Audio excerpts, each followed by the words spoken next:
They want to keep the mechanism going, and that is nothing but a wealth transfer. Stealing from the middle class is being decimated. Absolutely decimated. They don't care about the lower class of people because they got no cash at all. The middle class has the bulk of the money. They're finding every way that they can to redistribute that wealth or steal it from the middle class and push it to the upper echelon of society. We're watching something unfold here. We have been for quite a while. That is absolutely epic, and it's going on right into people's noses, and that is a creation of a two-tier society.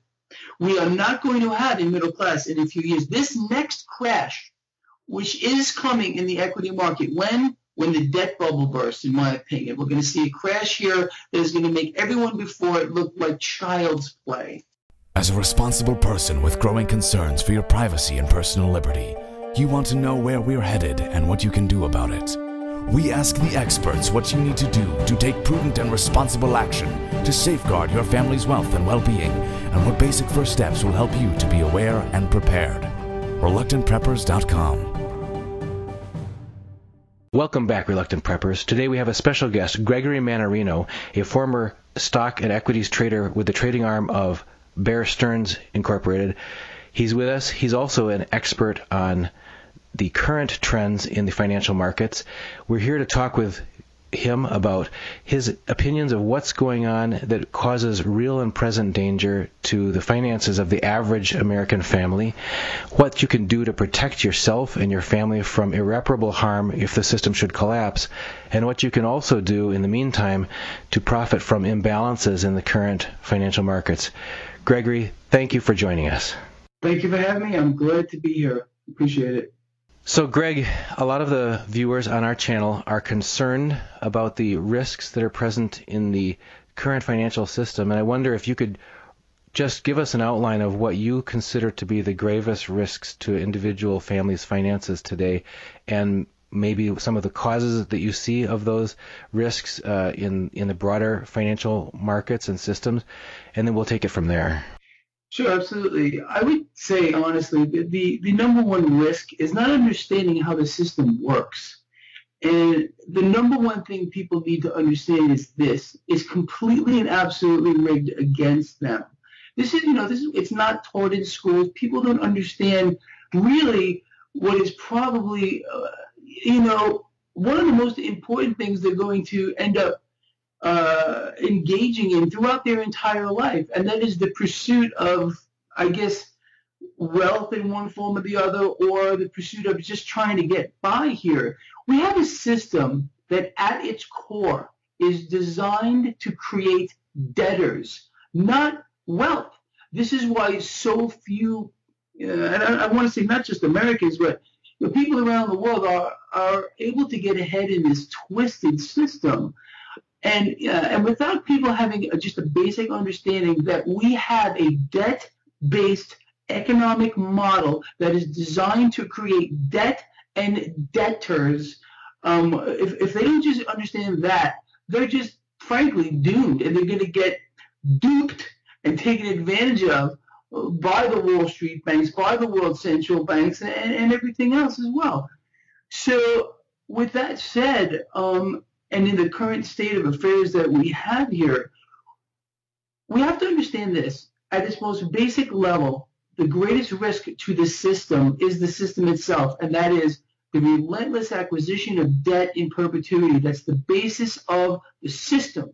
Once we admit we can't borrow any more cash into existence, the system will collapse, and we are very, very close to that. We can see this by the actions of the world central banks, who cannot print enough or buy enough debt with this printed cash out there to keep the system propped up.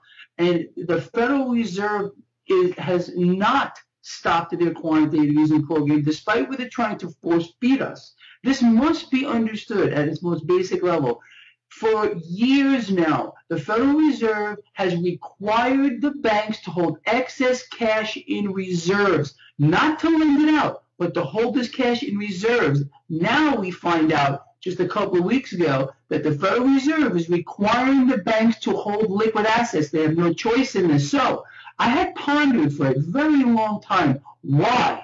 The Federal Reserve was requiring the banks to hold liquid assets or cash that they could not lend out, but just to hold it. Now I understand it clearly. The Federal Reserve has now continued their quantitative easing program through other means. It's a backdoor mechanism having the banks buy the debt to keep the system propped up. If you notice what happened, right after the Federal Reserve, in fact, the next day, if the Federal Reserve announced it was ending quantitative easing, we had Japan yet to engage in another round of quantitative easing. I think it's number 5 or 6. I don't even know what it is. And we also understand that the ECB is going to be following suit as well. They already have negative interest rates. They're already requiring banks to hold assets.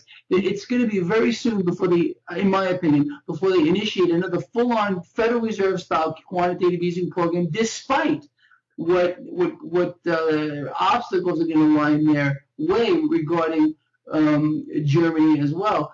But the system is broken, and people need to understand very simply that if they don't start betting against the debt now, they risk losing all of the paper dollars that they think they own, which they do not own anyway.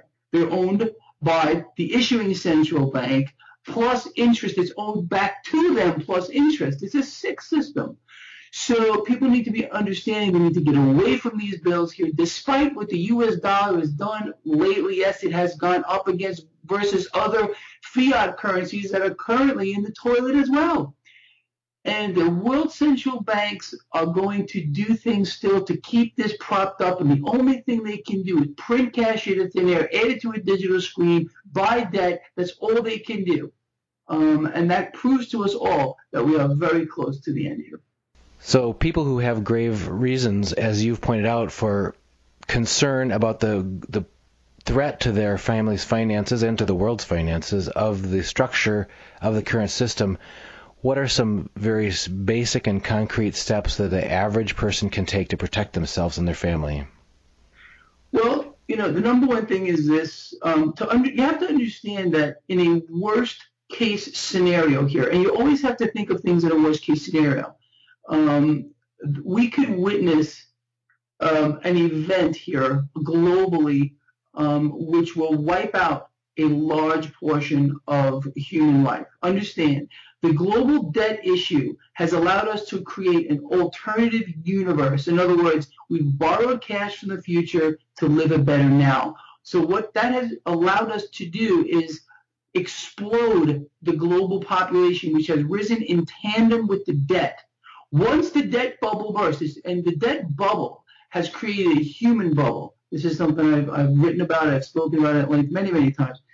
And once this debt bubble bursts, and it will burst, because every single other bubble before it has burst. There's never been one exception in history where a bubble, whether it's a tulip mania or whether it's a credit bubble recently, 2008, or whatever it might be, these bubbles burst because they rise above a level that can be sustained by any means. Now, the world central banks are still trying to sustain this debt bubble. They understand that once this bubble bursts, and this is where we are now one nation under surveillance, okay?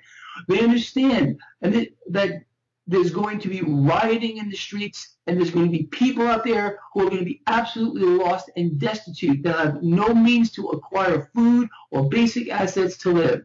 So even the most well-prepared people will not make it through in a worst-case scenario. Worst-case scenario, we have a currency collapse. We go back to a barter system. We will have a martial law. This is a distinct possibility here. We're already seeing threats to the petrodollar system, which, it's all part of a farce here. And this is going to lead to global war. So what people need to understand, again, at its basic level is this. Become your own central bank. This is what I've been saying since I sat down in front of a computer and started blogging and writing books and everything else I do.